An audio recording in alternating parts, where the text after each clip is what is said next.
Hey everybody, so this is Taylor from Farmhand Flower Company, and today we received some seeds in the mail. So I'm going to unpackage them with you and kind of talk about each one that we got. And I'm really excited. These are from Select Seeds. I have a weird lisp, you've probably heard it, but Select Seeds. And it's a great website. They have really good prices on their seeds, and they have I believe on this order, it was like a standard $5 shipping or $5.99 shipping. So the shipping was really great on these two. They didn't require any minimum amount. So some websites like Johnny Seeds will require like a minimum amount of $200 to get free shipping. I mean, with this, $5 shipping is not quite as high as some of the other websites. So I kind of like that. So let's see what we got. We ordered quite a few. A lot of these, I believe, are going to be annuals for us to be able to, here in the fall, get the seeds going, here in the coming winter, late winter, get the seeds going. I'm gonna open it up and see what's inside. Okay. All right, so we got all of our seeds. They gave us a seed sowing guide. That's pretty cool. On how to sow their seeds and seedling health facts and things like that. So that's pretty cool. And wow, I forgot how many seeds I ordered. I'm so excited. Okay, so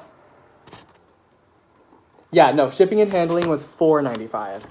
A little bit better than I even said initially. So, all right, guys, what we got for seeds. First of all, we wanted to make sure that we had plenty of filler to go into a lot of our arrangements and even to sell separately at the farmer's market. So Bells of Ireland is a very, very common, if you can see it, it's a very common type of plant that you want to grow in order to have filler and just nice green tall stalks for arrangements.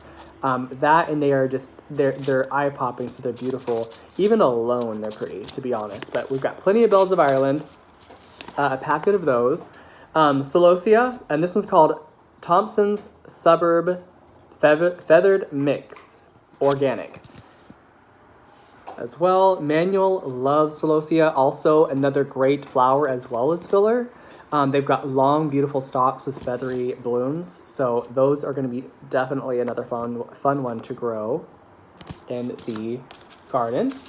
Zinnias, I believe, and I feel like zinnias are like the flower of choice nowadays. Like, people are in love with zinnias. There's so many different looks, so many different colors, I should say, different combinations, different shapes of them as well. Some are full, some are a little bit more flat and buttercup looking.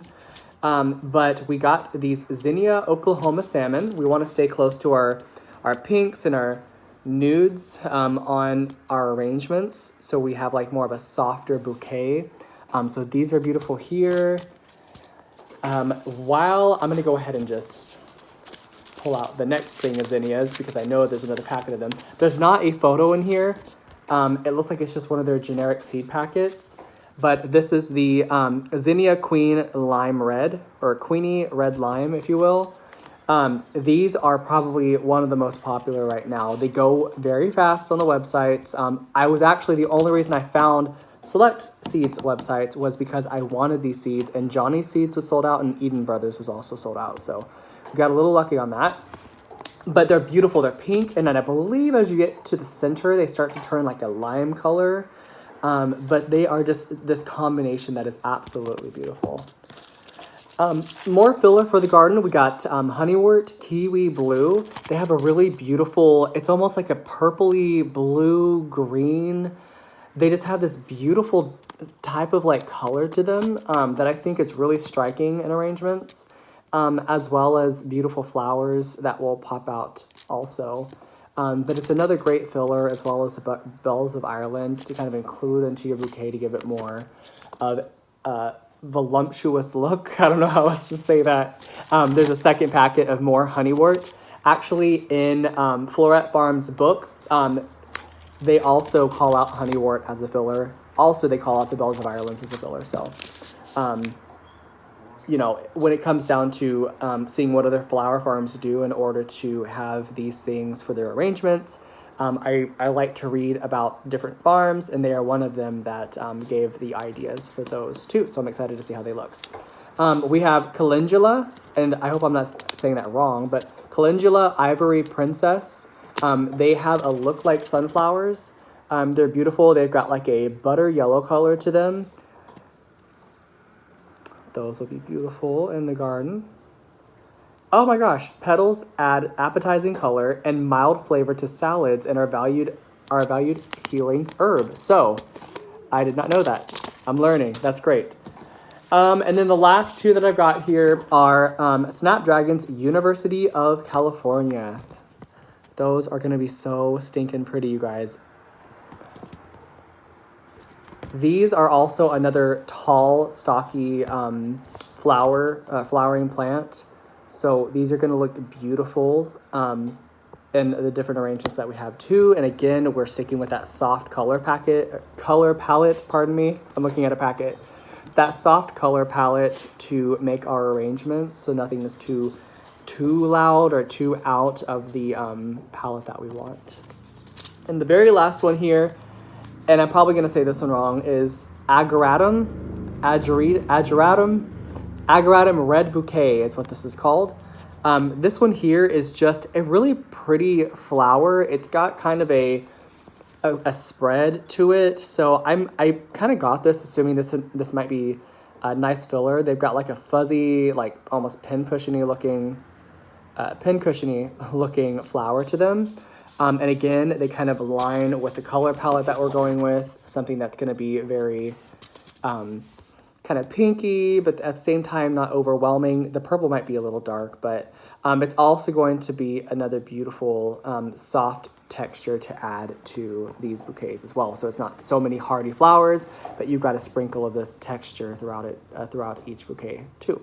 So yeah, that's all of them. There's quite a few. We can't even really start to sow these seeds until like late winter, early spring. I think I said early spring earlier, but we can't really start to sow these until much later on. Many of these are saying 8 to 10 weeks before the last spring frost. So let's see here. Oh wait, you know what? So for our area, zone 6B, the last spring frost is typically somewhere in March. My birthday is March 26th, and it's been known to snow that late. So for Kansas, it really just depends. We have to kind of keep an eye on how the weather's looking. But aside from that, we will definitely be able to probably March, February, and around January get these going. We'll have to keep an eye on it, like I said, and see where we can start. Because all of these, of course, have different sowing indoor recommendations, and that's what we'll be doing, is sowing indoors. Some seeds out there you can sow in the ground, and for those that we can sow in the ground, we will. But many of these, I don't want to risk the chance that we'll just lose all of our seedlings with one last minute March spring frost. And when it comes to most of these seeds as well, I want to make sure this year, it's something that I read about quite frequently in books about flower farming. Many flower farmers will admit that one of the first things that they do, and we kind of did it with our sunflowers here in the fall or in the summer, is that they did not succession plant. They did not plant every 2 weeks when it comes to their seeds, or they didn't start sowing their seeds every 2 weeks. Especially when it comes to annuals, because if I plant all of these seeds at the same exact time, and maybe I will, maybe I'll order another packet of all of these seeds, but let's say this is all that I'm going to do this year. If I plant these all at the same exact time, they're all going to come up and they're all going to bloom at the same time. So you may be stuck with a serious abundance of Zinnia Oklahoma salmon, and you won't be able to sell all of them. And you want to be able to give yourself a good spread through, and zinnias, they last a long time. You want to be able to give yourself a good spread through different seasons. That way you're not slapped with a bunch of sunflowers like we were in 1 week, and we're forced to have to sell as many sunflowers as we can so that we don't lose all of our sunflowers and plants. So anyway, guys, I just wanted to give you guys an update on what we received. Not many videos have been posted lately, and that's because there's not much to do at the farm. We did go out and work on our pumpkins. We pulled all those up. We're selling them this weekend, and we're going to start working that space for all of these seeds now. That's all that I've got for today, and I will see you guys on the next video.